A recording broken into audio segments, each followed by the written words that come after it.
The creation of the International Space Station served as a symbol of the establishment of relations between the Soviet Union and the United States of America following the end of the Cold War. This unique scientific research center, located in Earth's orbit, has become a facility for solving tasks in the most extensive areas, from medicine to the technology of producing new substances and materials. Moreover, astronauts from different countries, regardless of the relations between their states on Earth, coexist on board. People are delivered to the ISS via the Soyuz space shuttle. One day, biologist Kira and engineer Christian are sent to the station, where 4 cosmonauts are already present. As Soyuz enters orbit, the Flight Control Center congratulates the pair, who are eagerly awaiting docking, joking about the Russian tradition of knocking on the door 3 times before opening it. Finally, the newcomers are greeted by their new teammates, American Gordon and Russian cosmonauts Nika, and brothers Nikolai and Alexei.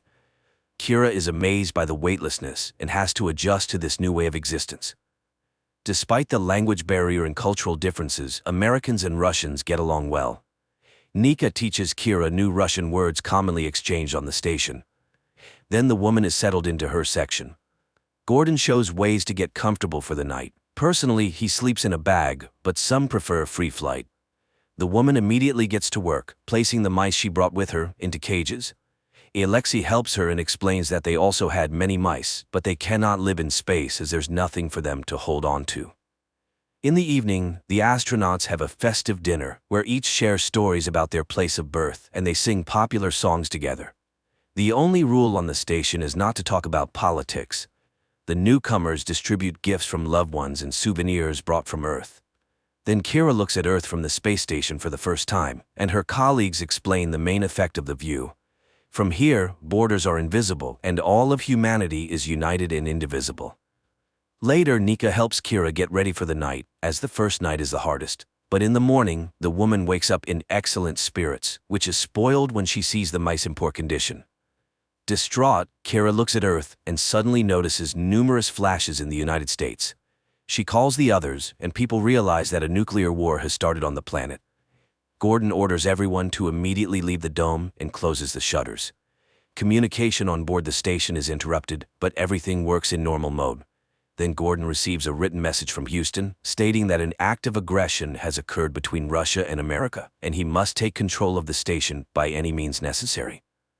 Later, he discusses this message with Kira and Christian, who suspect that the Russians received a similar order from their government.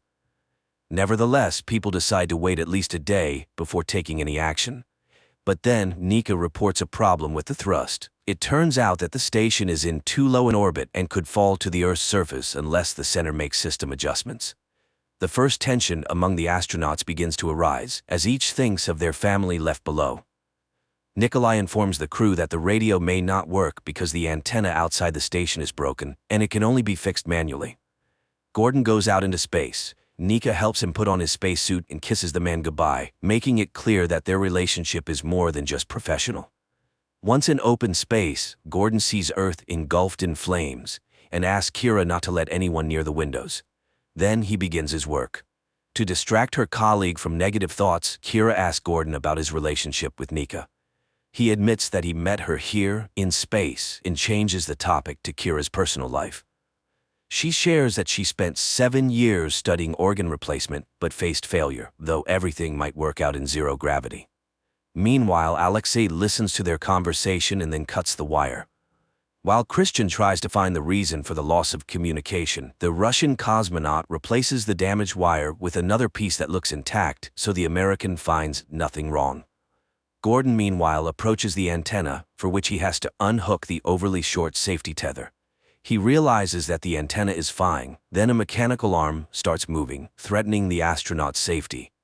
It turns out to be Nikolai's doing, without the knowledge of Alexei and Nika. Gordon tries to call out to Kira, but the mechanical arm knocks him off the station's surface and throws him into open space. Nika and Kira try to see the astronaut through the windows, then put on spacesuits and rush to the airlock, but upon extending the rescue rope, they find no astronaut at its end. Kira wants to go out and look for Gordon, but Christian asks her not to leave him alone with the Russians. They, in turn, confess to Nika that on the day communication was lost, they also received orders to eliminate the Americans by any means necessary. Alexei apologizes, not thinking his brother would do such a thing to Gordon, but the latter reminds him that he has no doubt the Americans would have done the same to them. Nika pleads with Alexei to save Gordon and threatens to tell everything to the Americans. She cries out of powerlessness, while Kira and Christian conclude that the Russians attacked first and Gordon is no more. Furious at her comrade's treachery, Nika goes to Kira and asks for her help. She is willing to give Kira her key in exchange for the key to the American locker. While she distracts her colleagues, Kira must sneak into the laboratory, open Locker 0, take out samples of radiation sickness medicine developed by Alexei in orbit, get into the Soyuz, and return to Earth. Because only by having the medicines can the survivors of the nuclear war be saved. Initially hesitant, Kira is persuaded by the argument that only the state with the medicines can dictate terms to the defeated and agrees, exchanging her key for Nika's. Nika sneaks to the location of the oxygen tubes junction, where she is caught by Nikolai and Alexei. They realize that the woman is ready to blow up the entire station just to avenge her lover's death. Nikolai tries to persuade her to abandon the idea, while Kira rushes to the laboratory. She can't find the Zero locker when Christian admits that there isn't one. Kira realizes that Nika deceived them, and they go to confront the Russians about their plans. Meanwhile, Alexei tries to persuade Nika not to blow up the station, but she behaves aggressively. Christian, sneaking up behind her, hits her on the head with a cylinder, but, miscalculating his strength, kills her. As the Russians come to terms with this, Christian and Kira decide to hide, hoping for communication to be restored. The man is devastated, as he only wanted to neutralize Nika, not kill her, and cries from the guilt. The brothers discuss the situation, and Nikolai asks Alexei to help him kill the Americans. He reminds him of their duty to their country and people, but Alexei refuses to participate in murder. He mourns for Nika while Nikolai, taking a screwdriver, goes in search of the pair. Later, Alexei, looking out of the porthole, suddenly sees Gordon, clinging to the side of the ISS. The Russian cosmonaut uses the mechanical arm to help Gordon return to the station, while Nikolai unsuccessfully searches for Kira. He tries to deceive the Americans, saying that Nika is alive. They need to gather together and think about what to do next, but instead of Kira and Christian, Gordon appears, armed with a drill. His friends, shocked by his resurrection, appear. The American demands to know what happened to Nika, and Alexei has to inform him of her death. Enraged, Gordon locks all his colleagues in the compartment and attacks Nikolai with the drill. The men fight until Alexei tries to open the door. Nikolai takes the drill from Gordon and wounds him, while Gordon pulls out Nikolai's screwdriver and in turn strikes his opponent in the neck. The astronauts who open the compartment find only 2 dead bodies, floating in zero gravity, embraced. The survivors arrange the bodies according to protocol and retreat to their sections, trying to make sense of what happened while the station orbits over the burning Earth. Later, Kira goes to the laboratory, examines the room, and finally finds the Zero module. This means Nika did not lie. She rushes to Christian and in his sleep capsule finds the Soyuz spacesuit and Russian research. It seems Christian was preparing to return to Earth alone. Meanwhile, Christian sabotages the station's life support system and tries to frame Kira, telling Alexei about Nika's plan to make the American woman take his research and escape. He accuses Kira of selfish motives when Alexei notices malfunctions. He observes a strange tension between Kira and Christian because of a knife the astronaut is using to make a sandwich. But Christian suddenly smiles and asks the Russian cosmonaut to leave them alone for a while. Alexei floats to the door, but Kira suddenly speaks a phrase about mutual support that Nika taught her. Alexei turns around. Then Christian confesses he disabled the life support system, grabs a knife, and attacks Kira and Alexei. A fight ensues. While Alexei blocks the knife with his hand, Kira strangles their colleague. Nevertheless, Alexei receives a knife wound to the hand. Kira provides him with first aid, and later they together restore the life support system. In the laboratory, Kira notices a net installed in the mouse cage, which kept the animals alive, realizing Alexei did this. Suddenly, the communication system turns on, normalizing the station's orbit, and the threat of falling is averted. Messages from their leadership arrive on the astronauts' computers, asking them to confirm that they have completed their missions to take control of the station. However, instead of responding or following government orders, Alexei and Kira take the research results, board the Soyuz, and fall to Earth in an uncontrolled freefall. Lastly, Alexei asks where they will fly to which Kira finds no answer. This is where the movie ends.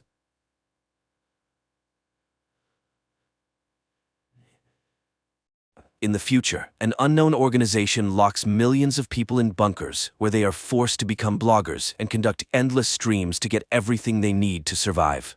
Why us? Who were we before all this? A young man wakes up in the middle of a gloomy room, not understanding where he is and how he got there. At first, he examines the walls, hoping to find a way out, but there is none. Then the guy notices a turned-on monitor on which one word is written: share. He tries to enter different concepts related to the word exit, but the computer deems them incorrect and again offers to share. The guy confirms this command and the broadcast immediately turns on. The guy tries to ask questions as he can't stay here long. He has a dog at home that needs to be fed and walked, and besides, he wants to drink, but there's no water. He tries to ask this question to the computer and then an option buy appears, but the prisoner has no money and doesn't understand how he can buy water. Soon the guy realizes that real people are watching his broadcasts, but so far he does not quite understand what he can show the viewers, so he starts to grimace but falls and groans in pain, asking for help. The number of views sharply increases and viewers start sending donations of unknown currency with which any purchase can be made, but so far he only has enough for a bowl of dog food which appears in an opening niche on the wall. He expresses his indignation and tries to return the bowl, but there is no such function. And then the guy starts eating, occasionally making dog barks. This brings a new wave of views and donations, and the guy allows himself to buy clothes. However, they turn out to be women's. At night, he cries in despair and misunderstanding of the situation, but pulling himself together, he starts a new broadcast, during which he dances, tumbles, and entertains the viewers in every way possible. Soon, he acquires a t-shirt and an inflatable mattress. After some time, he already has a full wardrobe and shaving tools. Days go by, and the man allows himself a good meal and even alcohol, after which he tries to smash the monitor, but all he achieves is that the broadcasts stop. The guy tries in every possible way to beg forgiveness from the computer, and not getting an answer, again demands to be released from there. And then he just cries, begging for one more chance, and when the degree of despair reaches its limit, the guy lies down on the floor to wait for the end. The monitor turns on. On the screen appears the same room in which a man is. He greets the guy and explains that there are glitches in the system, but in general, upon reaching a certain level, he gained access to the common network. And now he can communicate with others like him, bloggers. The man believes that they all work for the unknown kidnappers who locked them in the bunker. The man talks to the guy all evening about the structure of his new world. He is very verbose and often jumps to other topics, so the guy even gets tired of him. But one day he hears the man cough. He tries to contact him and dialing his channel number, he comes across a cook teaching the audience to cook.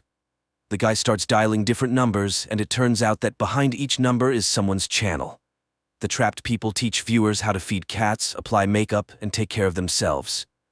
One of these girls, an athlete, captivates the guy's attention for a long time. Eventually, he connects with a man who is broadcasting about near-death experiences that day. Meanwhile, the young man continues his acrobatic etudes, for which he receives small donations. After one such unsuccessful somersault, he lies on his mattress, and the adult man asks him to buy food, as his time is worth money. After the young man fulfills his request, the man draws attention to their numbers. The young man is under number 14, while the man is 6395873. Does the young man really think he appeared here before him? Everyone in the network is trying to figure out who locked them up here. There are theories about aliens and space, and one boy convinced everyone that they are asleep and undergoing a test. But the man believes that bloggers have locked themselves in their own world. He himself was once married to a star who the young man also liked. They reminisce about her songs and sing them as a duet. At night, the young man again connects to the channel of the girl who does yoga, and after admiring her, sends her a donation. In the morning, the young man buys furniture for himself and again talks to the man who continues to enlighten him. You can't stay at one level here because then the viewers will stop loving you and won't pay. So, you need to grow and spread your content. The young man begins to try himself in new genres. He tests stand-up comedy, physical exercises, cooking, singing, and magic tricks. And all this brings a new audience and more donations. At night, he now does gymnastics with the girl he likes, and then he buys medicine for the man. But trying to make the purchase, he makes some mistake and ends up in the room of a woman who is showering at that moment. She is outraged by such a bold intrusion and considers him a kidnapper. The young man struggles to explain that he is also a prisoner. She suggests setting rules, and the man joins their conversation. The woman asks him about the time he has spent in the bunker and hopes that someone tried to escape. The young man remembers how he hit the monitor, and this clearly did not please their owners. The woman thinks that they need to analyze these cases and find a vulnerability in the system. The young man says something about escape and is immediately deducted donations, indicating the existence of security. The woman does not understand the purpose of what is happening. If they wanted to punish them, they would just lock them somewhere and leave them to die without food and water. But they are fed and even provided with comfort. Apparently, the key question is, why them? Who were they before all this? But the young man admits that he wasn't someone important, but here he got the opportunity to live much better. Soon he invents a small show with socks and entertains the viewers with mini performances, which pleases the man and increases donations. One day he gifts the woman a shower curtain, which angers her because she is used to being independent. In the following days, the young man begins to teach people to draw, but since he himself can't draw, the lessons are humorous, and he himself poses as a model. The viewers like this, and the young man buys furniture for his room with the donations. One day, the woman can't stand it anymore and suggests starting a revolution, calling for an uprising of everyone else. A scandal breaks out among the trio, as the man is convinced that it is here that they got the opportunity to live better than before. That night, the man becomes ill. His cough chokes him, and suddenly he has a seizure, as a result of which his face presses against the monitor because he cannot move. The young man appeals to all subscribers for help. Maybe someone knows what to do in such a case. At this time, the woman tries to find a menu in the computer, but she accidentally presses some button, and suddenly the man's room starts burning, and he burns in front of his friend's eyes, unable to help himself. This causes despair and tears, and for a while, the pair do not communicate. But one night, the young man contacts her, trying to convince her that she is not to blame for what happened. He performs a show for her. Suddenly, she confesses that she wants to get drunk. They order alcohol for themselves and remember the last moment of freedom. Neither of them remembers how they ended up in the bunker. Then people dance in their cells. Later, they remember the old man, and the young man says that he still hears his voice. Suddenly, he admits that she was right, and maybe there are others who can replicate her action. Find a function visible only to them. If they all act together, maybe they can break free. The young man goes live and tells the audience about what happened. He points out oddities in the system where unknown functions sometimes appear, and if they can use these functions to hack, maybe the bunker will open? Suddenly, the athlete joins the conversation, who likes her current state because she decides how to spend her day. And right now, she will take care of herself, so she says goodbye to her new friends.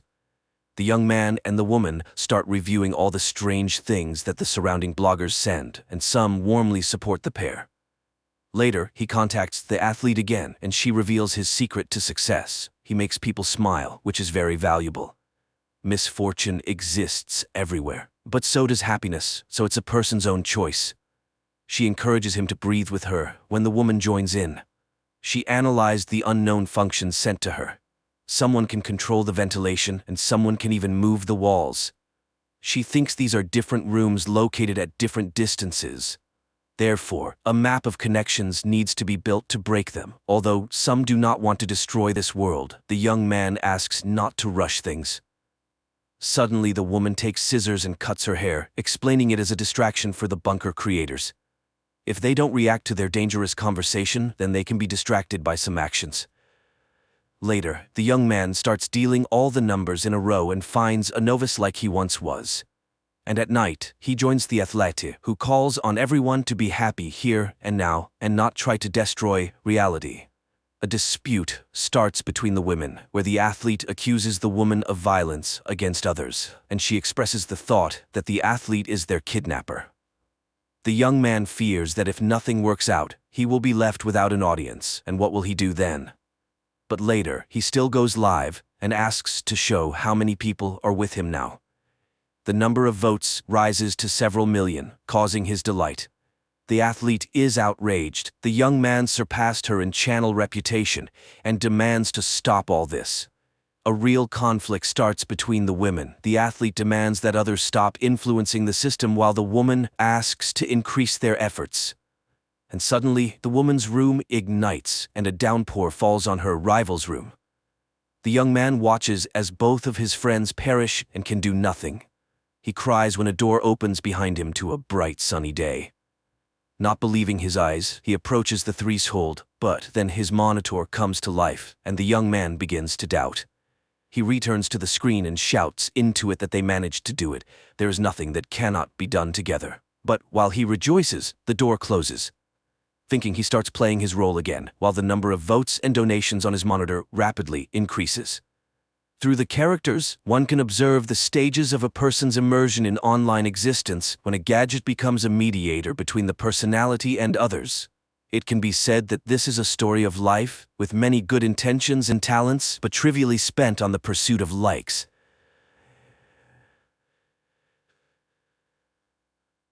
Krefeld, 1984. One night, a father awakens his 6-year-old son Mark because they need to flee their now dangerous home. While the man hurries the older son, Thomas, Mark sees a frog statuette that stood on the shelf come to life. The father and sons drive into the night. Suddenly, the boy's mother Petra appears, begging the father not to take the sons as no one is pursuing him. He drives around her and races to the cemetery. 10 years pass. Mark works at the Living Sound store he opened with his brother and attends school, where he has a bad reputation as his brother was once expelled for aggressive behavior. Besides the boys, a lame kid named Memo works in the store, whom Thomas values for his loyalty.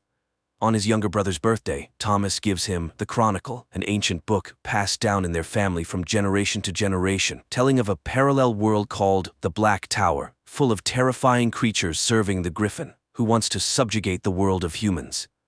Only the Zimmerman family men can stand against the Griffon and save everyone from his invasion. Mark begins reading, considering it all fantasy, but the descriptions are too realistic, and the map looks genuine. Disturbed by the bloodthirsty drawings, Mark suddenly finds himself in unknown terrain at the base of a huge tower, and immediately a terrible horned creature confronts him. Mark runs and falls into a pit, and as the monster swings an axe at him, the boy screams in fear and finds himself back in his bed. The next day, Mark meets a new student at school, Rebecca, who classmates immediately inform about Mark's family troubles. His brother Thomas was in an asylum for hitting a teacher, and Mark attends psychotherapy sessions, trying to forget the events of one terrible night. But the girl isn't scared off, happily accepting Mark's invitation to the rooftop of the store, which is set up as a picnic area. In the evening, Mark finds Thomas at home, which is rare. Everything goes well until Petra starts a conversation about the asylum she put him in. Then Thomas invites his brother to look at evidence and drives him to the cemetery. They climb to the attic of the church where their ancestors had equipped a shelter. Thomas shows the father's belongings, missing a plumb bob. Here, Mark cuts his finger. His blood hits an inconspicuous peg, and a secret compartment in the floor opens, where the brothers find the tool the Zimmermans can use to kill the Griffin.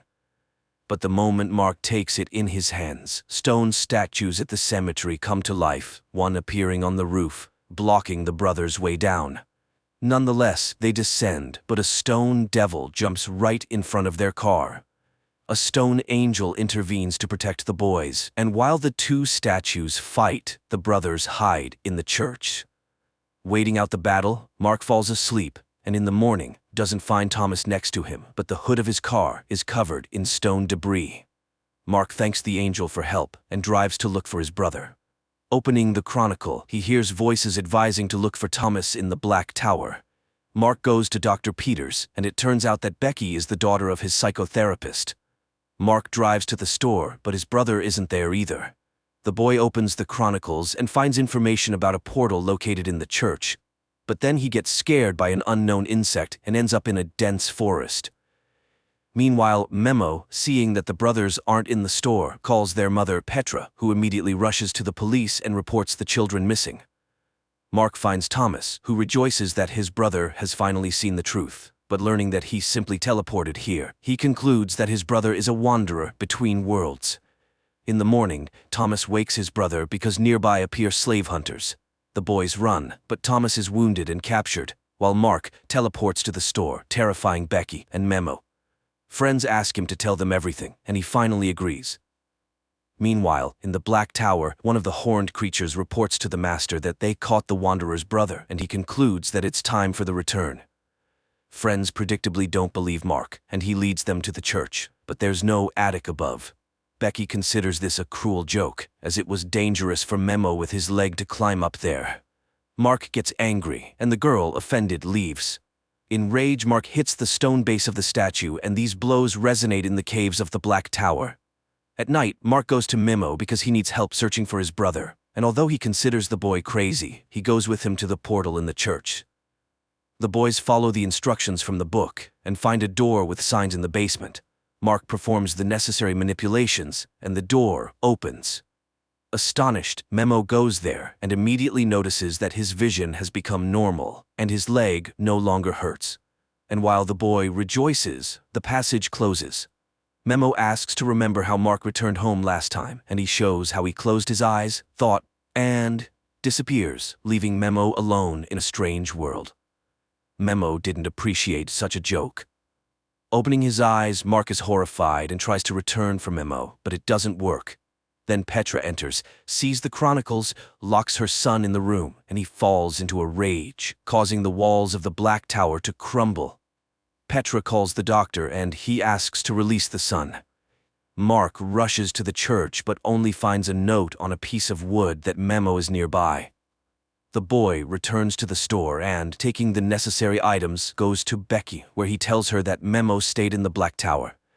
He leaves her the chronicles and a note asking her to take the book to Petra if they don't return.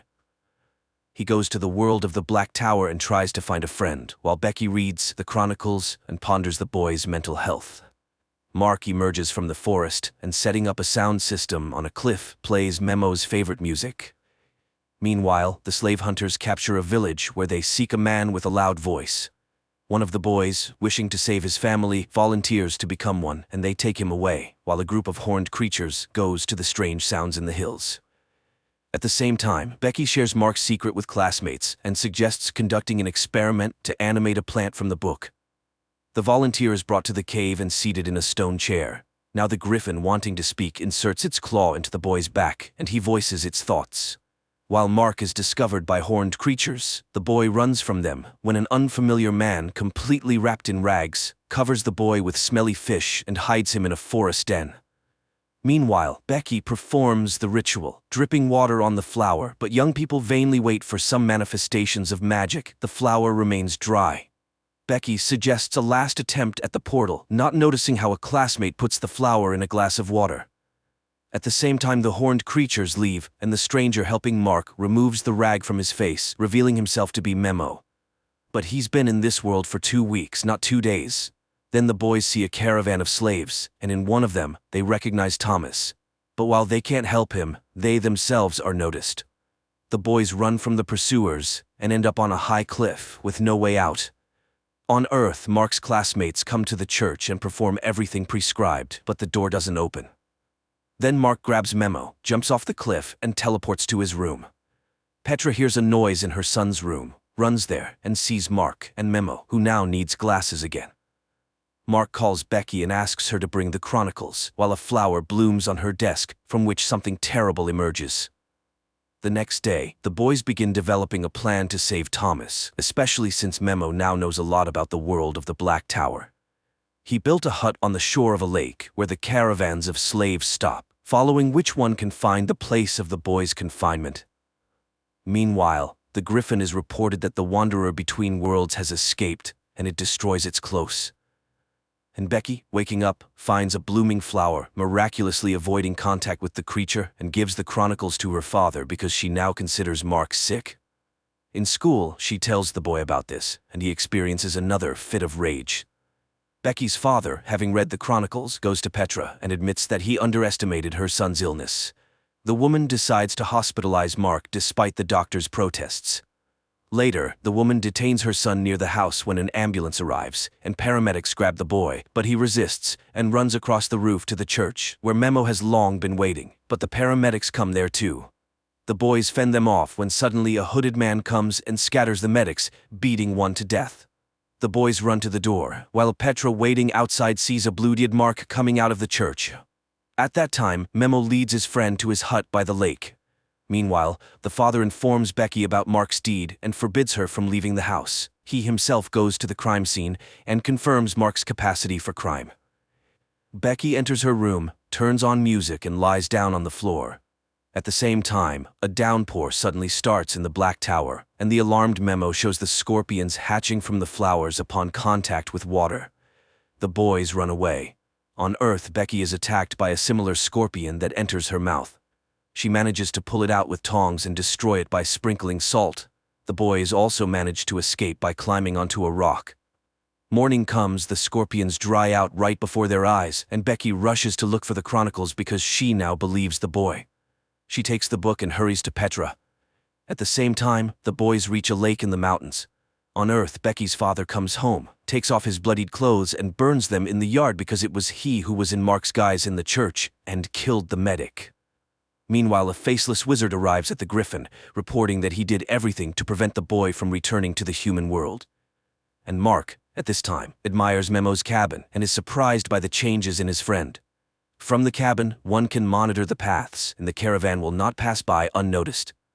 But just in case, the boys set up signal cans. Becky comes to Petra, where a detective arrives, who also notes the oddity of what is happening. The girl tells everything she managed to find out about the Zimmerman family, and only then notices that she forgot her backpack with the chronicle in the classmate's car. Mark and Memo spend the evening by the fire, developing a plan. Mark can go to the mines, find Thomas, and teleport home with him. Memo is ready to walk to the portal that Mark will open, but the boy needs to train in teleportation. At this time, the wizard reports the plans of the boys who stopped at the lake. The Griffin orders their capture and reminds that he does not need complications in the human world yet. In the morning, Mark wakes up feeling someone's presence, and going to the shore, hears the screams of a fish, which Memo catches, and guts. Mark remembers how and where he teleported, and begins training.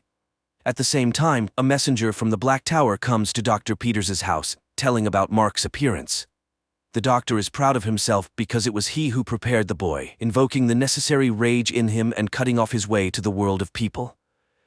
After seeing off the guest, the doctor goes to Becky's room and discovers that she has disappeared. He gathers dust in her room and, tasting it, learns about everything she did during the day. Then he goes to a youth party where the girl went to get her backpack back.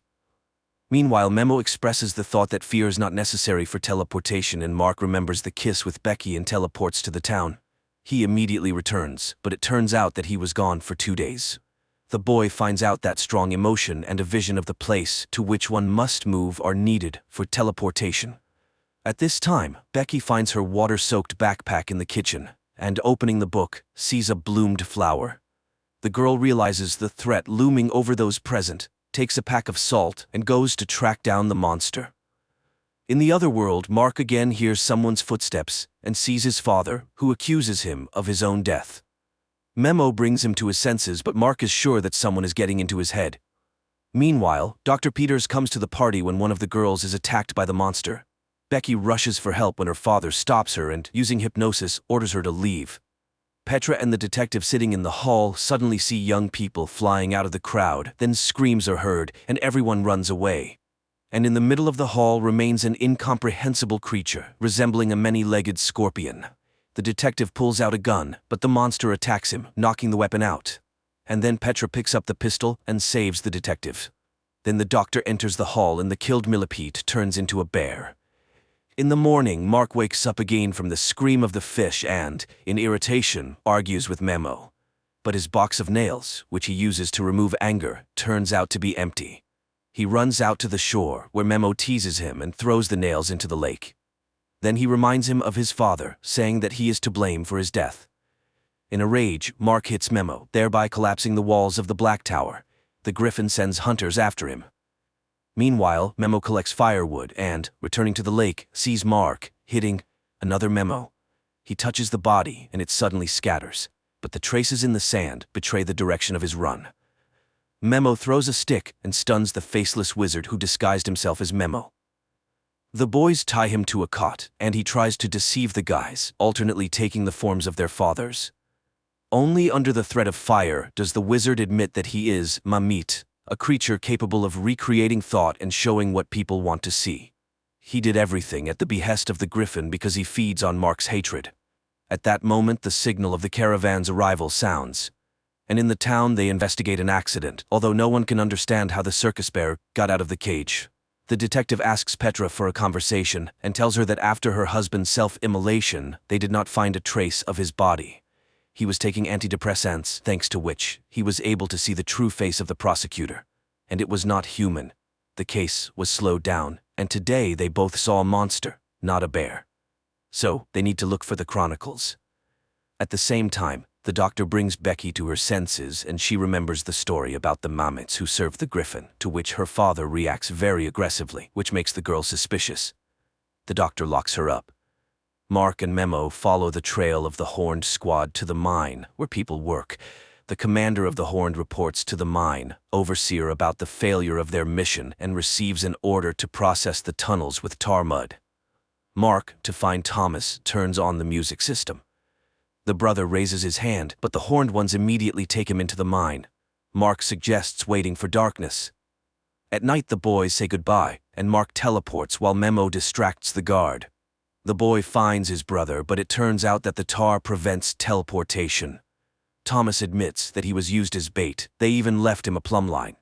This means that the griffin is ready to attack the human world, using Mark's power. At the same time, Memo runs to the portal, leading away the Horned squad, while the brothers argue about who will fight the griffin.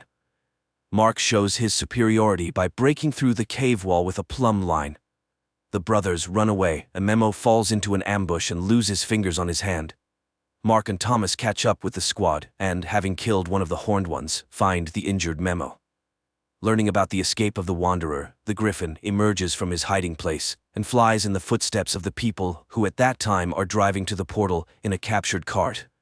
But at the very door, Thomas suddenly demands that Mark give him the plumb line. He refuses, and Thomas forcibly takes it, and then the griffin appears above them. At this time, the detective and Petra take Becky out of the house, ignoring her father's protests. Mark comes to his senses and hears Thomas's voice from the mist, picks up the plumb line he threw, and realizes that his brother was captured by the griffin. At that time, Petra, the detective, and Becky are trying to open the portal. And the griffin calls Mark to battle, fueling his hatred. But the boy suddenly remembers his father's advice, calms down, and refuses to fight while Petra opens the portal. Becky manages to pick up Memo when Mark sees the enraged griffin and wounds him with a plumb line, forcing him to drop Thomas. The boys drag him into the passage and close the door in the monster's face. Meanwhile, a Mamit in the guise of Dr. Peters kills another Mamit who will now work on Earth instead of him. It turns out that Dr. Peters is a Mamit in human form, and in the church, he killed the medic while in the guise of Mark so that the police would look for the boy and he could not return to the world of people. Sometime later, Petra comes to her sons in the hospital and asks for forgiveness for mistrust, but now she has seen everything herself and, together with the detective, is ready to support them. Mark thanks Memo for everything, goes to Becky, and, having kissed her, teleports her to the lakeshore, while new Horned ones are born from stones in the cave. An entertaining adventure series, quite decently filmed by German cinematographers. And judging by the finale, there will be a second season too.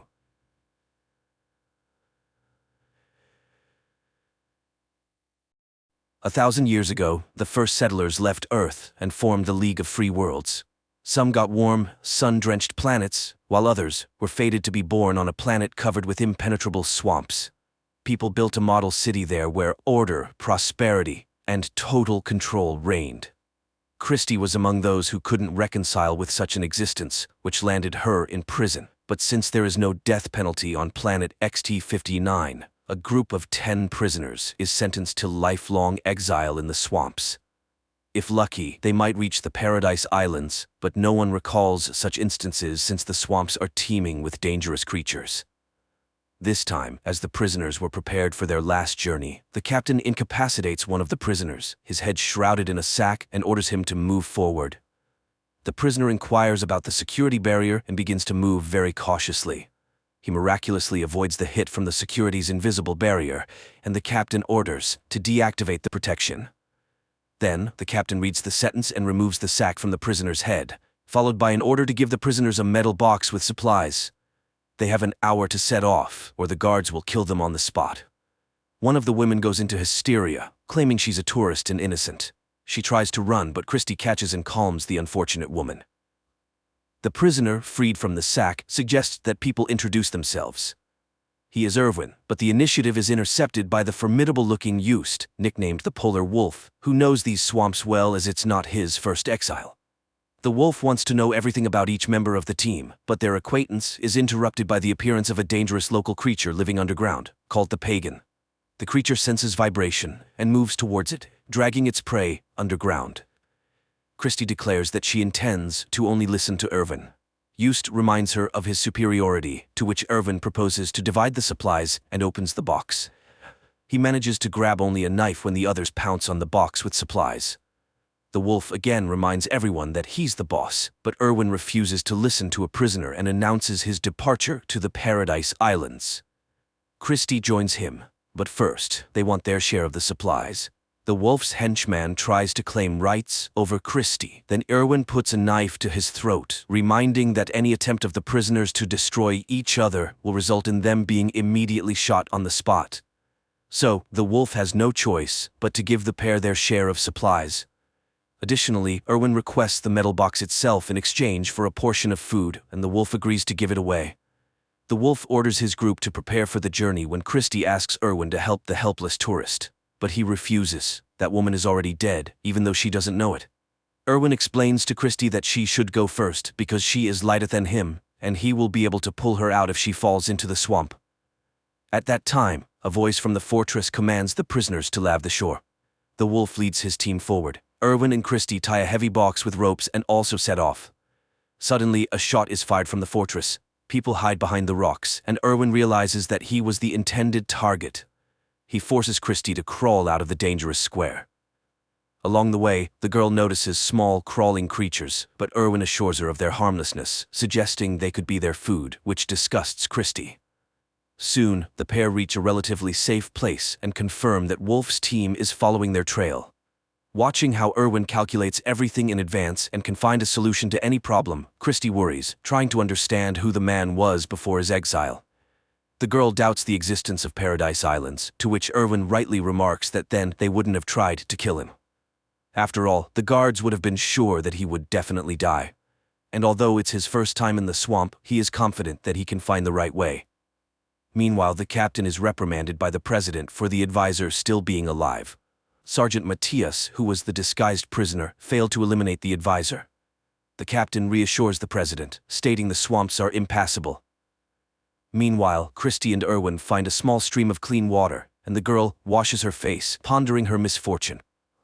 Suddenly, Irwin asks Christie to freeze, but she thinks he's decided to take advantage of her. However, it turns out Irwin spotted the Pagan, which suddenly emerged from under the ground. Christie grabs a knife and cuts off part of the creature. After that, Christie treats Irwin's wound while sharing that she ended up in prison for standing up to an inspector who tried to force her into intimacy. At that moment, the wolf's group appears from behind the rocks. The man intends to take back the metal box, but Irwin takes the part of the creature cut off by Christie and uses it as an electric whip. The wolf realizes the situation is bad and decides to let them go. The pair leaves, but the wolf stubbornly follows their tracks. Irwin heard that on the rotten shore there's a place where former prisoners live, and the wolf is their leader. He follows them, hoping that the pair will first fall into a swamp trap. Irwin notices the tips of the Pagan sticking out of the ground and orders Christie to lie down, be silent, and not move. They do so, watching as a gigantic root of the Pagan appears over the wolf's group, dragging several people underground. Meanwhile, the president again contacts the captain, who assures that he has taken the necessary measures and his man is on the trail. In the swamps, Irwin and Christie stop for the night. The man is ready to talk about himself if the girl solves his riddle about the cost of a chocolate bar. But while he states the conditions of the riddle, Christie falls asleep. The girl wakes up to a strange sound and sees a wave of creatures approaching them. She tries to run, but Erwin throws her into the box, climbs in himself, and closes the lid. The pair waits out the invasion, and although the box's lid is eventually breached, the people remain unharmed. Finally, silence falls, and they emerge outside. Christie's first question is about the answer to the riddle, and knowing it, she calms down. Now the box is no longer needed, and the pair throws it away. Soon they reach the liquid part of the swamp. Meanwhile, the remaining part of the wolf's group follows their trail, but Layla, realizing they might lose the couple, runs after Erwin and Christie. The wolf rushes after her and falls into a swamp pit. Here Layla slips up, saying that Erwin is a former presidential advisor and knows best how to act. Nevertheless, one of the prisoners, Jan, helps the wolf out. In the evening, Erwin sets up camp, forces Christie to eat raw tadpoles, and confesses that he was the president's advisor, but his conscience tormented him. He collected a lot of different information and wanted to tell the public about it. The authorities realized they couldn't get rid of him quietly and sent him to the swamps. But he managed to launch a virus into the control system, which can only be turned off knowing the code. And only he has the code. So, after the system's collapse, free people will be able to build their new free city management system. Christie reminds him that then they will definitely be looking for him, but the man is confident that by that time, they will already be on the islands. Meanwhile, in the city, the system begins to collapse. The communications satellites fail first. In the morning, Layla and those who left the wolf encounter wild people on their way. Hearing their screams, Christie curses whoever invented this method of punishment. Erwin admits that he did it because he thought it was humane.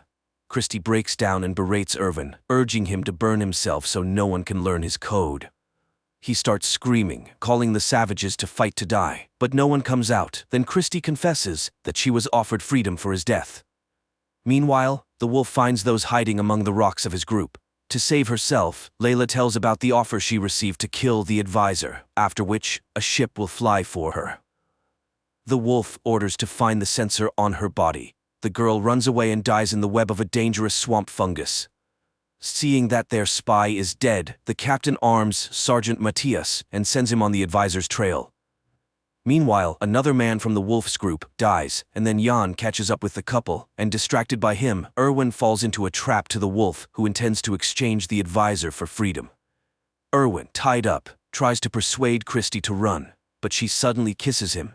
The wolf forces Erwin to stand, but he mocks the prisoner, and the wolf has to carry Erwin on his back. Meanwhile, Sergeant Matthias's group lands in the ruins of the old prison where wild criminals live. Soon the wolf's group also gets there. Leaving the tied advisor and Christie aside, the wolf goes to negotiate with the sergeant. But while they are agreeing, Erwin frees himself and escapes. The wolf promises to find him but gets shot by the sergeant, after which Matthias finds Christie and Jan, and killing the latter leads the girl forward. Erwin confronts Matthias and demands to release Christie in exchange for himself. The military agrees but shoots a tranquilizer, hitting Christie, and himself receives a knife in the back from the fatally wounded wolf. Erwin thanks the dying man, who advises not to go to the Paradise Islands because they don't exist. Then he drinks poison to avoid suffering. Later, Erwin, carrying Christie in his arms, reaches the sea, and the advisor realizes that the Paradise Islands are rafts made of plants, and they can cross the strait on them. Meanwhile, the captain loses contact with Matthias and realizes that further search for the advisor is useless, but he sends the last combat drone after him. At this time, Christie comes to her senses and realizes that their island is gradually sinking.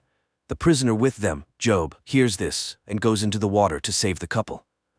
Soon they hear the sound of an approaching drone, but the drone fails to reach them and falls into the water, thereby proving that Erwin's virus worked and the city's control system is destroyed. Their joy is overshadowed by a cliff appearing ahead. The couple wraps themselves in their plant-made island and miraculously survives a gigantic waterfall. Soon, they reach the shore, where a secret bunker is set up in case of the president's escape, designed and built by Erwin. But he doesn't know the entire code. The last figure was entered by the president. There are only 2 attempts, so guessing it is impossible.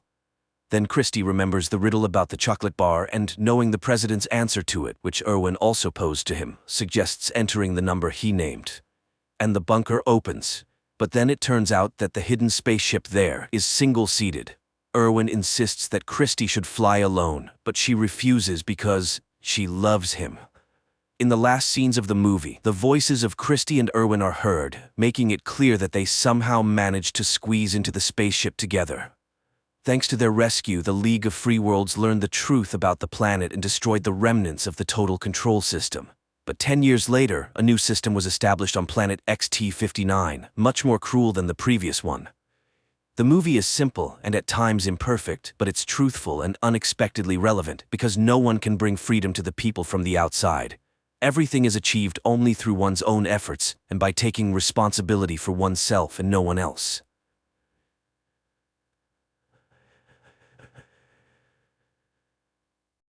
The 1950s. Alice and Jack live in a typical American town. They hang out with friends, have fun, drive around, and love each other.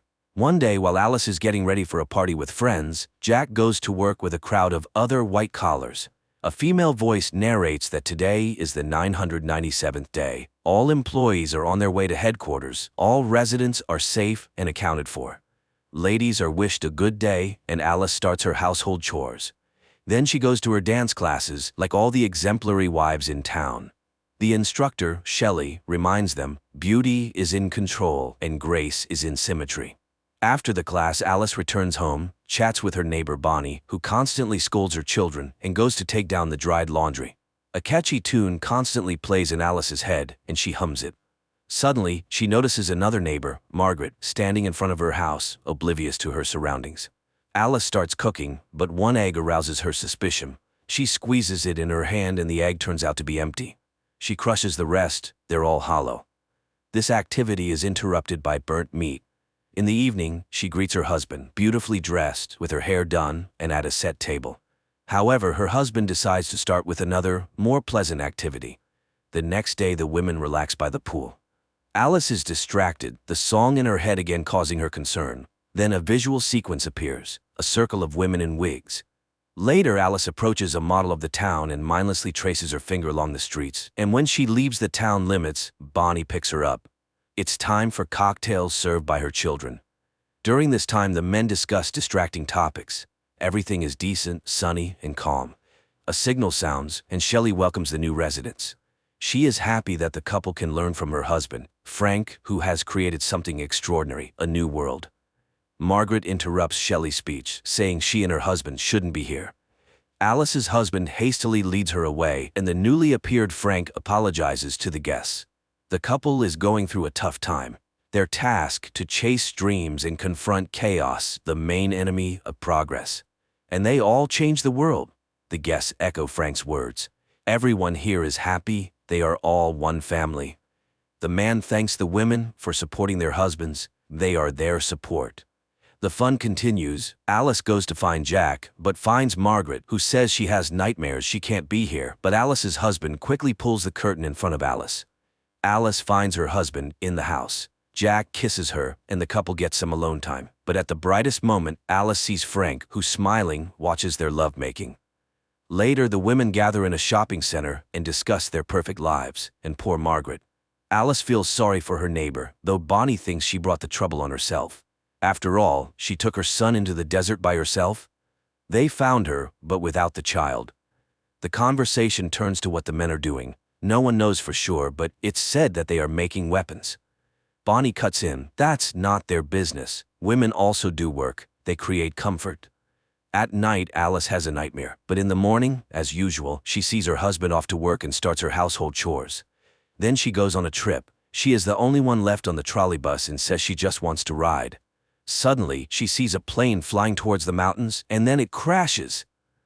Alice yells to the driver, but he doesn't understand what she wants. She urges him to help the victims, but he is on his route and cannot deviate. Alice jumps out of the trolley bus and runs towards the mountains. She walks a long way through the desert, then reaches a road and climbs a high mountain, topped by a strange dome. She approaches closer and stops at a mirrored glass. Around her, no one, only her reflection. Alice raises her hands to the glass and loses consciousness.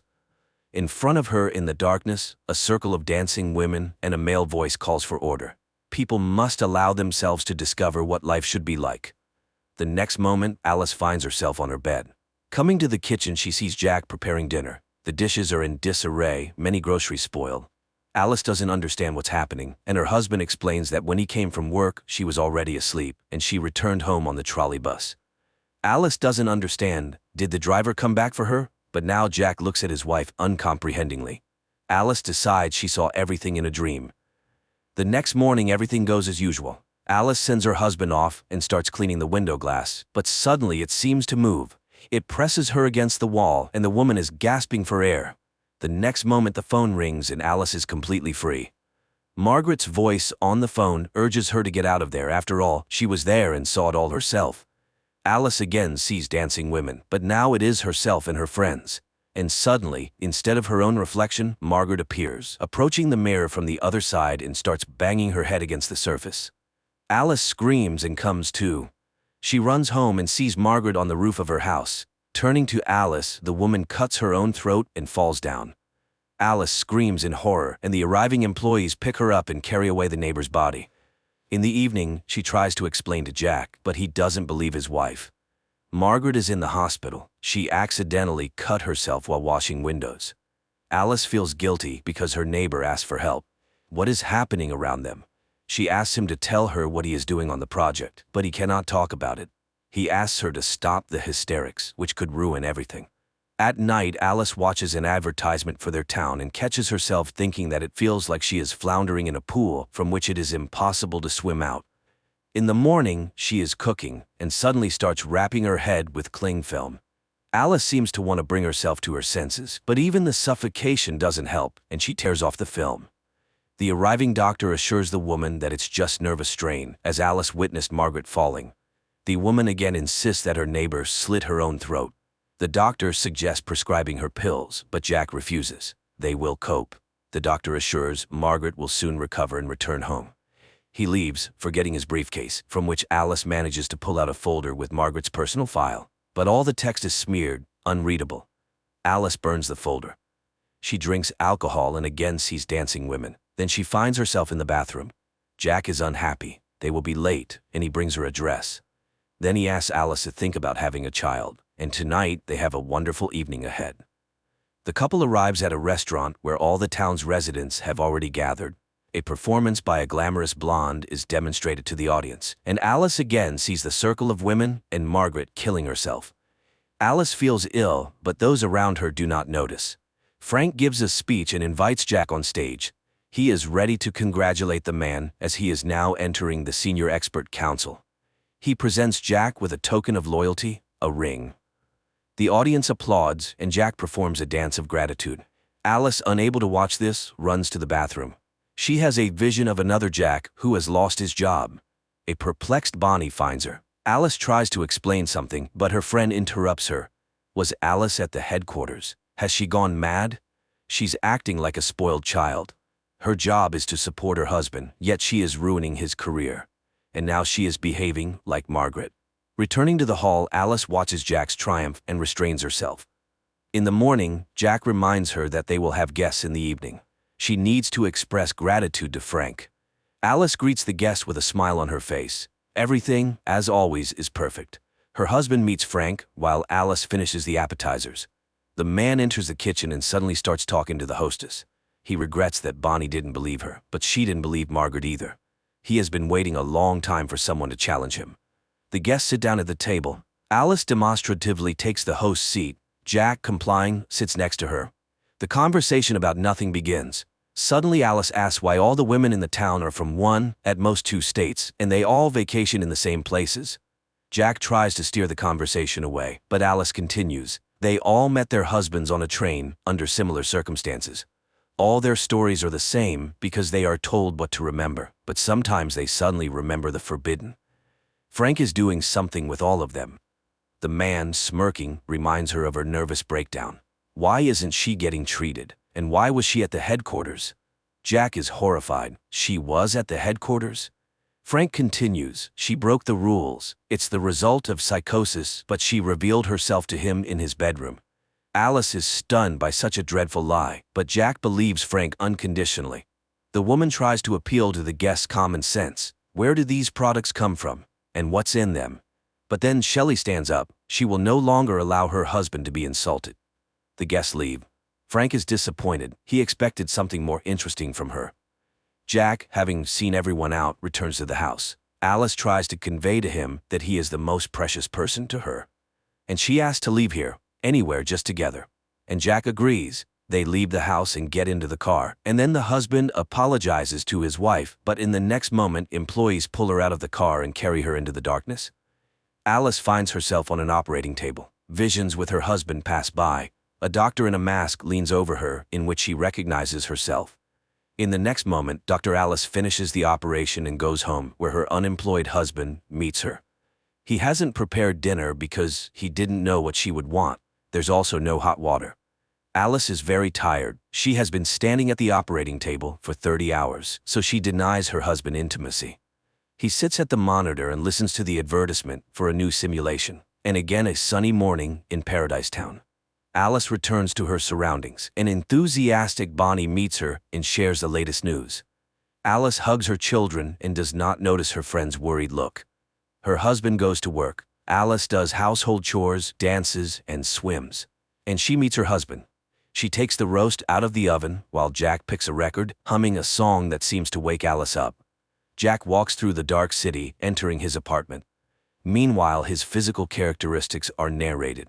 He is absolutely fit to participate in the Victory Project with his friend Alice, and he takes on the responsibility of maintaining his wife's body's vital functions. Alice sees herself in bed, restrained and entangled with wires.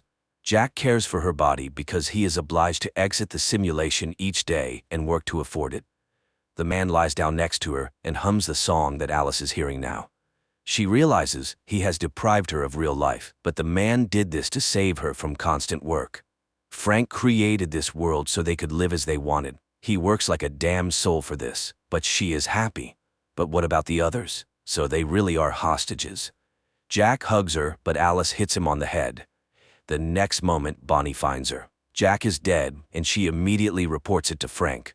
Bonnie confesses that she knows everything about the simulation. She chose this life herself because here she can be with her children, who are alive. But other women know nothing. Alice must run, or they will kill her. The woman steps out into the yard, goes to Jack's car, and drives into the desert. Employees chase after her. Cars catch up with her, but Alice, making a maneuver, causes a collision in which a doctor dies. Her pursuers continue the chase. Frank is informed of the incident. He orders the woman to be captured at all costs. In the next moment, Shelley stabs him with a knife. He is a fool and has botched everything. Alice races towards the mountain, but near the summit, her car stalls. She continues on foot. Employees pursue her, and there ahead, the dome. The woman approaches it, her pursuers just steps behind her, and suddenly feels her husband's hands on her shoulders, asking her not to leave him. Shelley reaches out. A strike. Darkness. Visions of the perfect life and victory. And a sigh from a woman waking up in reality. That case when it's hard to take someone's side. The husband deprived his wife of reality with good intentions to make her happy, and probably many would want to escape into the simulation from everyday problems. But can you make someone happy against their will?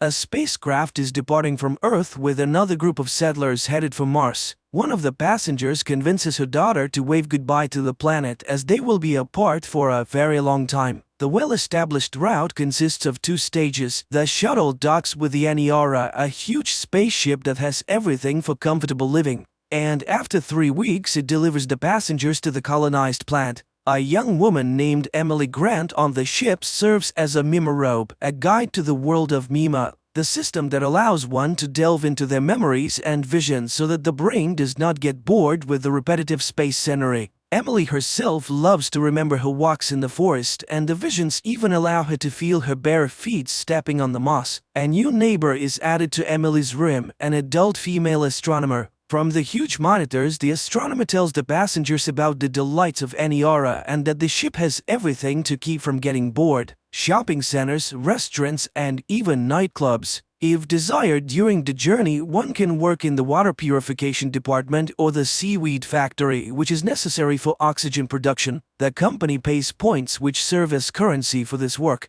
Emily gathers another group for Mima sessions. In the visualization room there is silence as the Mimorobe lays people down on the floor face down on a special pillow and launches the system. The glowing screen shimmers with different colors, not showing any pictures. But if the Mimorobe needs to know the visions of a specific visitor, she uses a special remote control. Suddenly, an emergency situation occurs on the ship, and the whole group slides to the corner of the room. The passengers exit their cabins in panic to find out what happened. They gather in a large hall where the captain is supposed to make a live broadcast. After gathering his strength, the man makes an announcement. There has been a system failure on the Aniara, and the ship has lost all fuel and drifted off course. The crew believes that it's not a big deal and that by using the gravity of celestial bodies, they will be able to return to Earth. However, the journey will now take a little over 2 years instead of the promised 3 weeks. The outraged passengers disagree with this plan, worrying about their plans without even realizing what lies ahead. Austerity measures are introduced on the ship, but the crew realizes that the supplies will not be enough in any case. At best, there is only enough food for a couple of months. One of the crew members suggests growing algae more actively, which will help them survive. The first 3 weeks of confinement in space pass.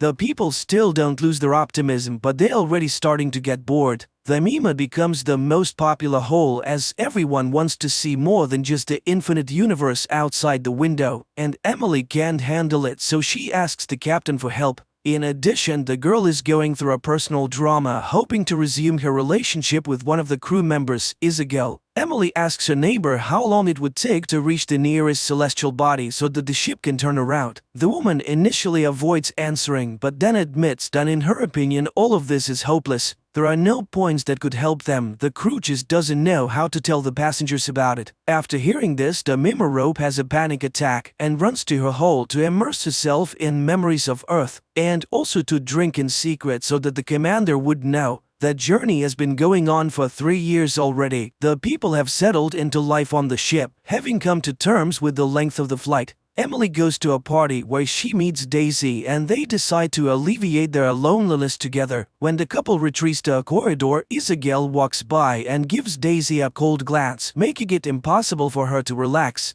There aren't enough people on the ship to work with the algae and water purification systems. Even young passengers are now being recruited, but the systems can't keep up, and all the drinks have an unpleasant sulfide smell. Strange things also start happening in the ship's hull as the system malfunctions, and Mima, using human language, begs to stop as it can no longer handle passing through people's memories. One of the people lying on the floor starts thrashing around in hysteria, and when Emily connects her remote to him, she sees very unpleasant images in his head. The Mimorobe turns to the ship's captain, asking him to let the system rest, but he believes that this is the passenger's only outlet and denies her request. Furthermore, he reprimands the girl for driving customers out of the session. During the next session, Mima repeats its words, and at some point the laser screen begins to crumble, finally stopping the system's operation. The customers are dissatisfied and blame the Mimorobe entirely. The people gather at the door to the hall to hold a memorial for Nima, and the management accuses Emily of what happened.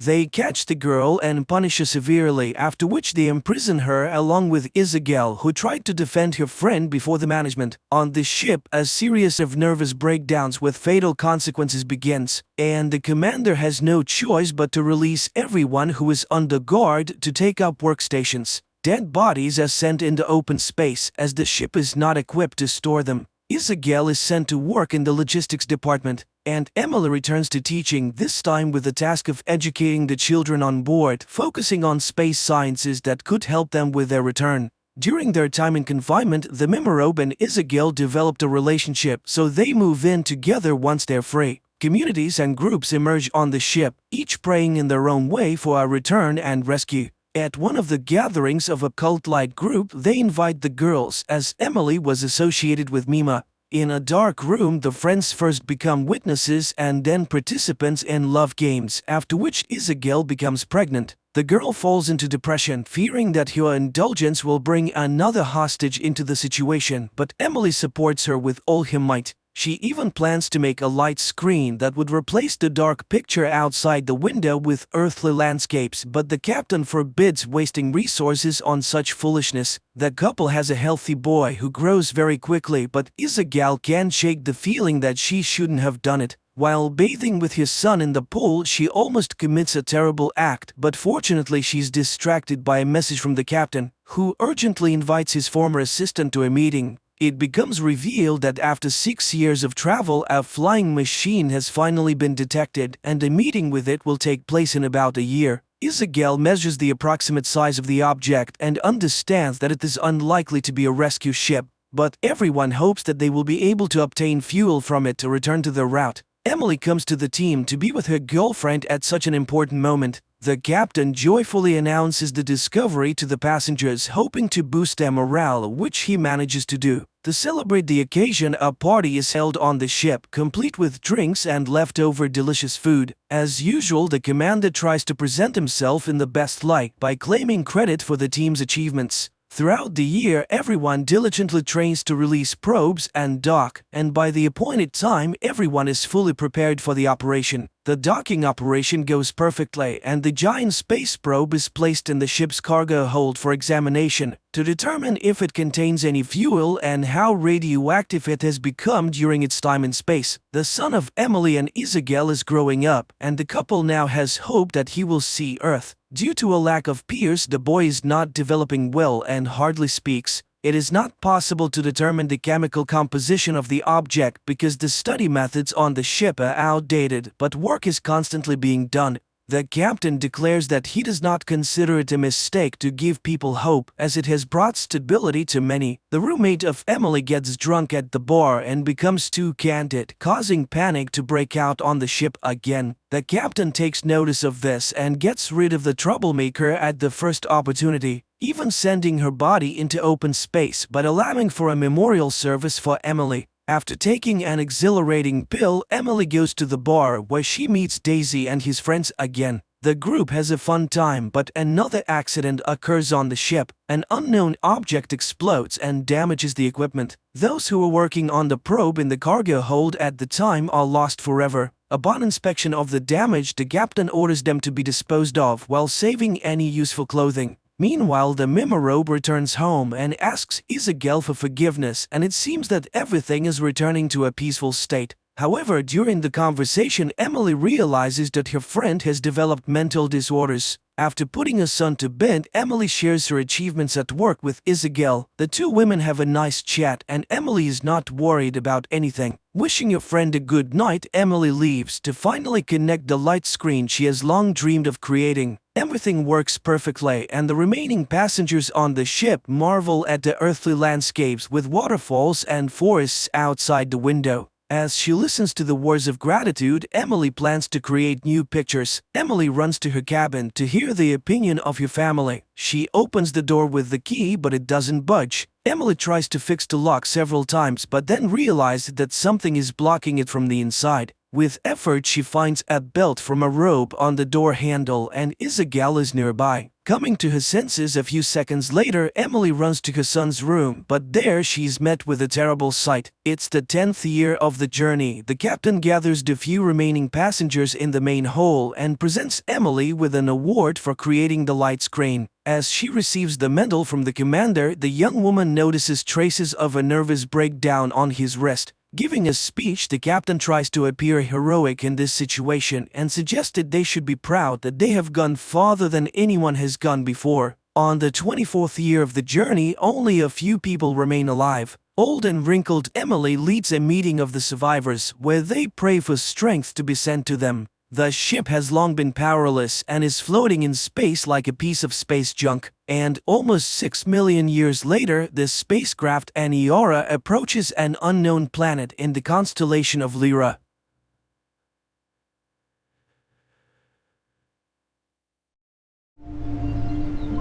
Okay. If it were a plague, where are all the bodies? American tourists, a young couple named Janai and Riley, arrive in Iceland to admire the magnificent nature and spend some time alone together. They check into a hotel and begin their sightseeing with a visit to a geothermal pool. Janai knows that Riley has spent all his savings on this trip and appreciates it. Though Riley doesn't think he did anything extraordinary, he just wanted to make his beloved happy. Janai notices that Riley brought his father's Rolleiflex camera and a lot of film.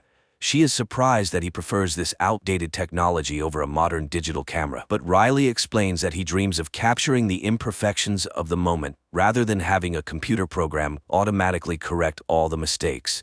He admits he's still learning, but he's striving for perfection and promises to take her portrait. One day they visit an old church, and a priest tells them its history. The man is convinced that life in pre-Christian times was simpler. It was an era of long journeys and discoveries. The couple tours the island's landmarks, goofing around and capturing everything on camera. Later, Janai tells Riley that her father is a preacher, although his church isn't as beautiful. She often visited there and, of course, believes in God. They then explore the waterfalls, and Janai is thrilled by the beauty. They are very happy and consider the trip wonderful. However, at night, Janai can't sleep. It's too bright outside. She looks out the window and sees strange flashes of light in the distance, mistaking them for an exceptionally bright aurora borealis. But exhaustion takes over, and she falls asleep. In the morning, Riley wakes Janai up at 10 a.m., not noticing the date that appeared on his digital watch, 2028. Janai, however, still lives in her own time and finds it hard to wake up. The constant daylight outside is also a challenge for her. Nevertheless, she somehow manages to get out of bed. The couple heads out for breakfast, but it turns out that no one has prepared it. In fact, there's a strange silence and emptiness all around. There's no sign of the staff, nor of other guests. Riley suggests they go to a cafe, and the couple steps outside, but here too the emptiness reigns. There isn't a single passerby, although the traffic lights work perfectly, and the signs above the establishments and shops are brightly lit. They are puzzled. Maybe there's an event in the city today, or a holiday? Riley remembers the solstice, an ancient celebration, and wonders if all the townspeople, young and old, have gone to it. The couple walks down an utterly deserted street, occasionally shouting, but there's no one around, no staff in the shops, and no one responds to their calls. Their personal phone calls also go unanswered. Soon, Riley and Janai enter an empty cafe where Riley notices several working televisions, but every channel shows everything except the news. Janai starts to panic. Riley is equally baffled. If there was a plague, where are the bodies?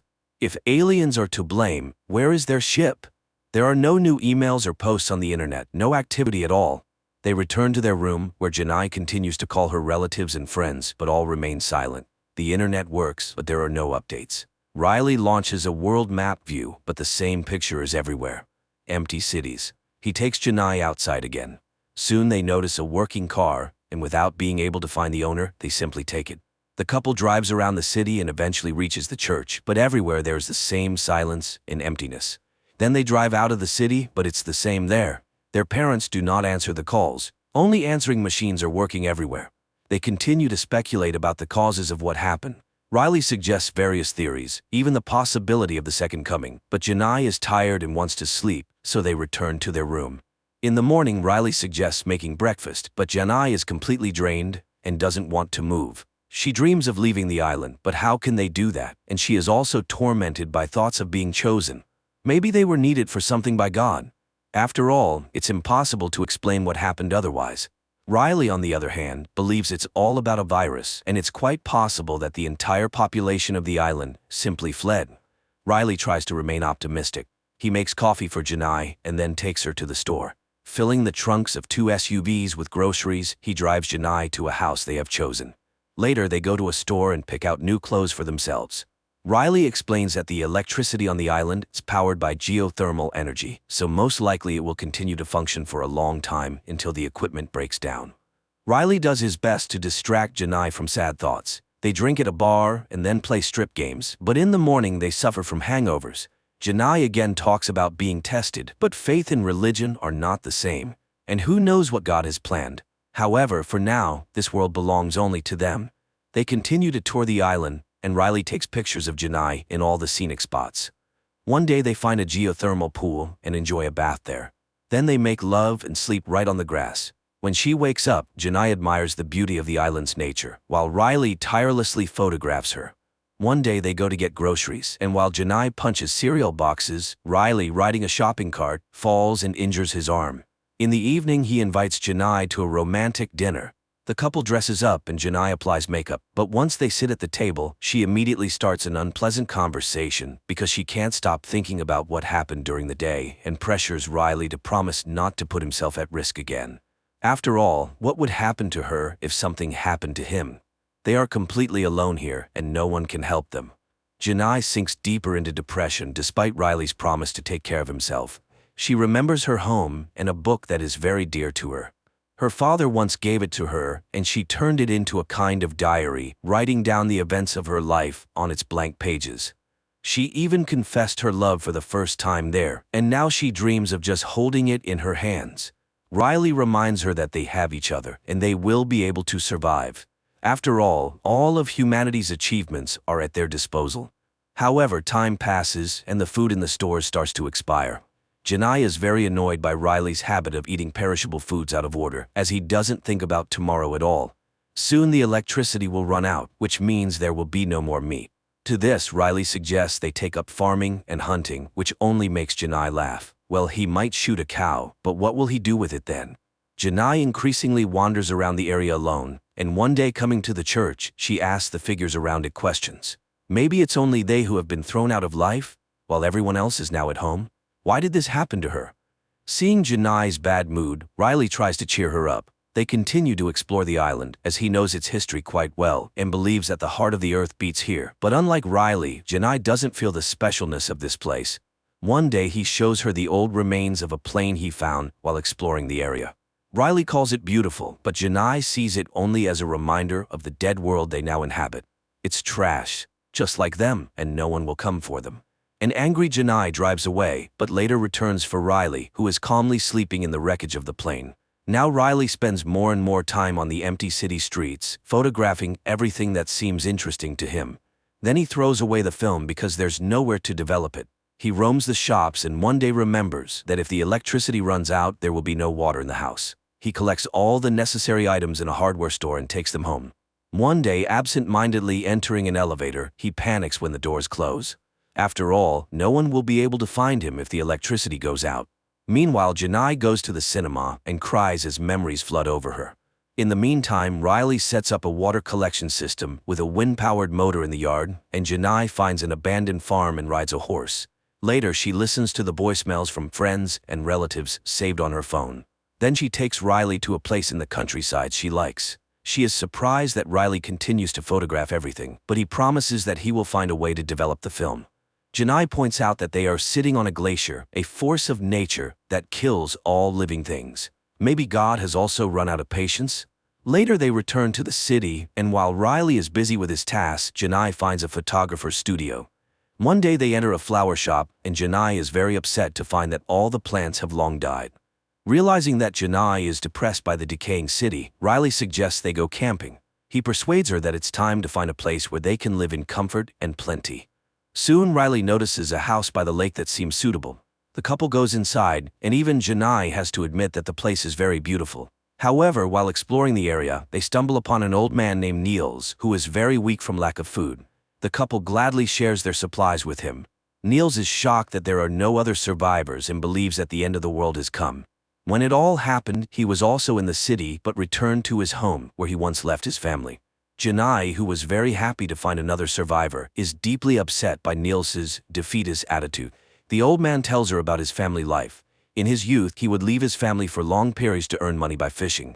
When he returned, he found that they had changed. His son had grown up, and his wife had fallen out of love with him because he was always away. He accepts God's will because it's people who live in the world he created, not the other way round. And he advises Janai not to give up, for she is human and therefore must fight. Although if there is some divine plan, humanity has failed to fulfill it. The next morning, Riley informs Janai that Niels has died. Janai is shocked by this. Riley says he found a cemetery by the lake where he chose a spot next to Niels's family, but Janai isn't sure that these people missed the man during his life and would be glad to see him now. Riley is puzzled by Janai's thoughts, but she suggests they not bury the man at all since no one needs it. Riley tries to remind her of human customs, and Janai suddenly thinks that there might be others who need their help. After returning to the city, Janai becomes obsessed with searching for other survivors. She drives house to house, marking the empty ones with red tape. Riley suggests that she is looking for answers where there are none, and that instead they should try to make the most of their new life. But Janai isn't sure this can be called life. While Janai rushes around the city, Riley finishes building his wind turbine in the yard. Time passes. The couple continues to walk around the island, and Riley continues to photograph Janai. One day he takes her to a waterfall and says that water is always alive. It flows, freezes, melts, and flows again. Life tries. There is no yesterday or tomorrow here. There is only today. They need to try to understand this and survive. But Janai interrupts his musings with a kiss. Later they return to the house, and Janai notices that the water is running out. She washes the dishes in a basin while Riley goes to sleep. Suddenly she notices an email on the laptop. Janai opens it with trepidation and cries when she realizes it's a photo from Riley. Morning comes. Riley goes to the kitchen where a large envelope addressed to him is lying on the table. He connects his water system and opens the envelope. Inside are printed photos of Janai, but the girl herself is nowhere to be found, and this worries Riley. He rushes out to find her, visiting all the places they liked. Meanwhile, his system starts working, and water flows into the house without the need for electricity. Riley continues to drive around the island and finally finds Janai's body floating in a geothermal pool. Realizing that she did this voluntarily, he at first also wants to end his life and jumps into the water, but soon he resurfaces and climbs out. Riley cries as he sits by her body, then lays her on the grass, not knowing what to do now. Then he simply leaves, abandoning the girl by the pool. Riley gets into the car, drives onto the road, and drives for a long time without holding the wheel, but gradually his hands lower onto the steering wheel, and he firmly grips it as if deciding to keep living.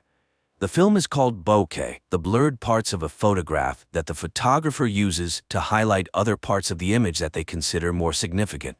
The director similarly highlights the main contrast, the two diametrically opposed positions of the last people on Earth. The man immediately accepts the situation as it is and intends to live on, while the woman falls into depression and begins to search for the meaning of what happened. So what chance does humanity have for rebirth under such circumstances?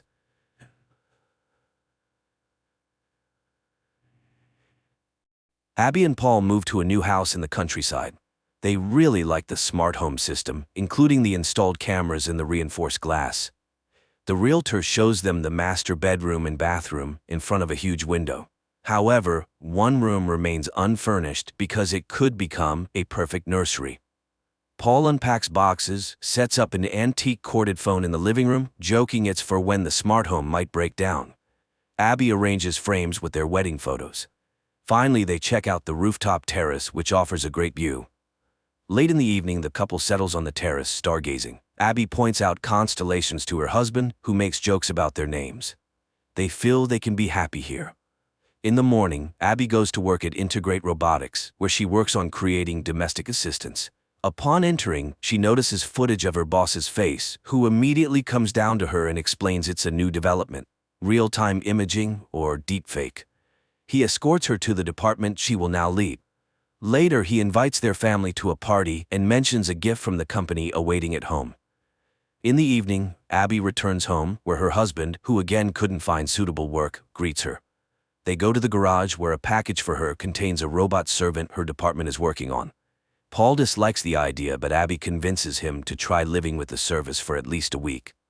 The robot opens its eyes and introduces itself. It's Tim, standing for Technologically Integrated Major Domo.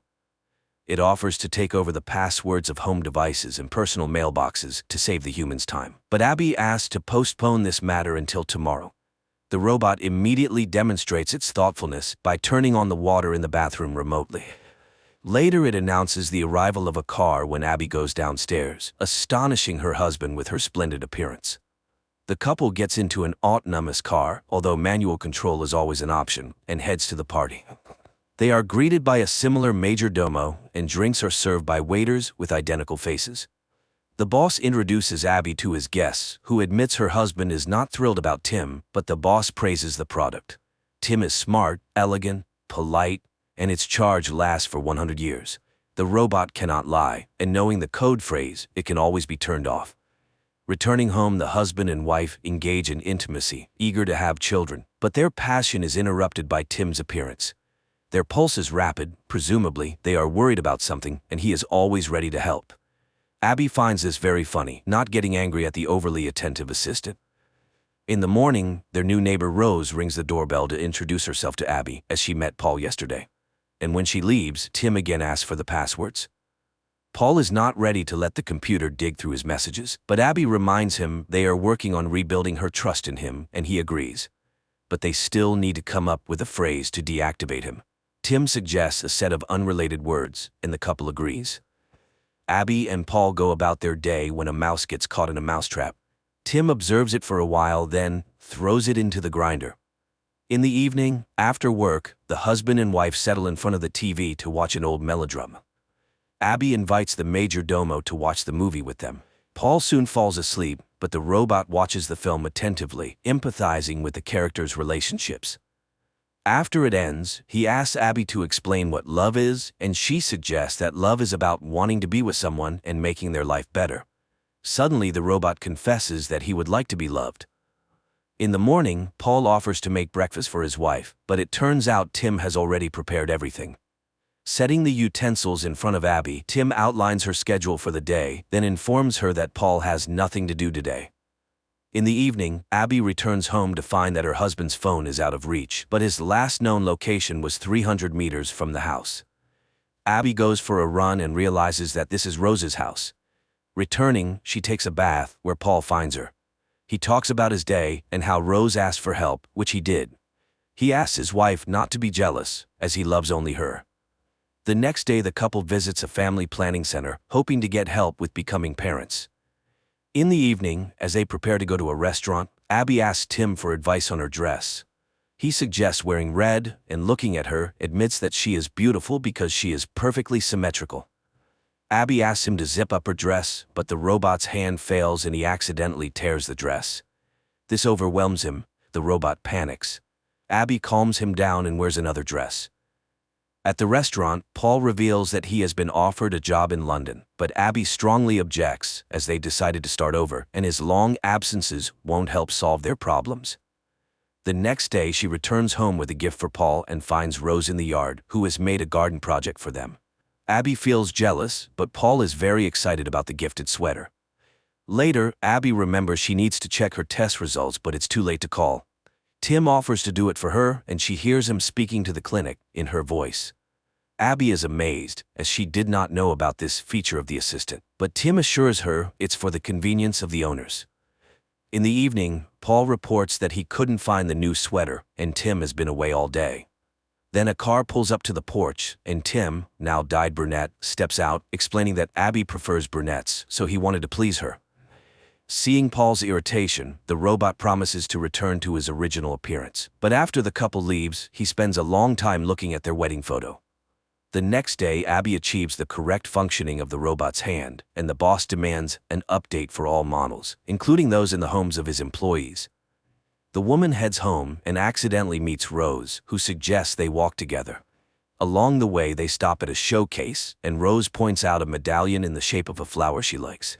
But then Paul comes and takes his wife away to tell her he has found a job. Returning home, they celebrate in bed, while Tim's hands are being changed, unaware that he continuously monitors everything happening in the house. And he hears Paul again asking his wife to hand the robot over to the corporation. Returning, Tim demonstrates his new skills by giving Abby a foot massage, which Paul sees. Later, the robot suddenly sits at the piano, plays Abby's favorite tune, and mentions dates when Paul bought them concert tickets, but Abby distinctly remembers being at home on those days. Upset, she goes to the bedroom, ignoring her husband's excuses. The next day, Abby comes home with a bouquet, and Tim, placing them in a vase, informs her that Paul went to see Rose. But Paul enters right then, puzzled why his wife is angry. Hearing what Tim said, the man gets furious. He had no plans to visit Rose. He tries to explain that the robot wants to separate them. The woman doesn't believe it, as Tim is just a machine. A disagreement ensues between the spouses. Later, Abby finds a gift bag in the closet with a box containing a pendant, and she puts it back, thinking Paul prepared a surprise for her. Then she heads to work. Meanwhile, the husband goes down to the kitchen, sees the clogged sink, and pulls out pieces of his new sweater from the grinder. He checks the cameras for Tim and catches him in his wife's bedroom, sniffing her dress. Paul records this moment on his phone camera and rushes to the car to catch up with Abby and show her the footage. But Paul's car mysteriously doesn't start, and the robot calls a company car for Paul. En route, the car begins to speed up. Paul tries to stop the car, but it doesn't respond to his commands and crashes into a tree. Abby rushes to the hospital, where she finds her injured husband. Paul tells her everything he learned and accuses Tim of causing the accident. He asks his wife not to be alone with the robot, and she spends the night in the clinic. In the morning, Rose calls the home of Abby and Paul to inquire about the man's condition, and Tim invites her inside. Later, Abby goes home for some belongings. Outside, Rose stops her to warn her about something, but the woman sees the flower pendant on her chest and leaves, ignoring the neighbor's cries. Returning home, she checks the bag, and it turns out to be empty. Abby cries when Tim calls out to her. He knows Paul wants to return him and is ready to process the return. But first, he wants to warn her, as she is his primary owner. He shows her a video from the camera where Paul kisses Rose in their living room, but he stops the recording at the most sensitive moment to protect her from stress. Abby refuses to go to her husband and doesn't pick up his calls. Later, Paul comes home, where Tim greets him, hands him the found sweater, and informs him that Abby doesn't want to see him and his suitcases are packed. Paul doesn't believe it, but then Abby appears, tells him she saw the recording and knows about the pendant. When he starts to object, she drives him out.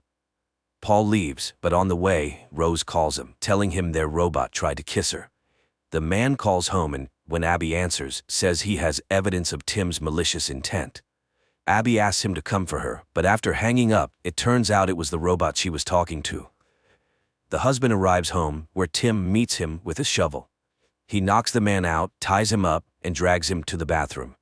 But then Rose rings the doorbell. She hears muffled screams, but Tim assures her it's just the noise of the water filling up.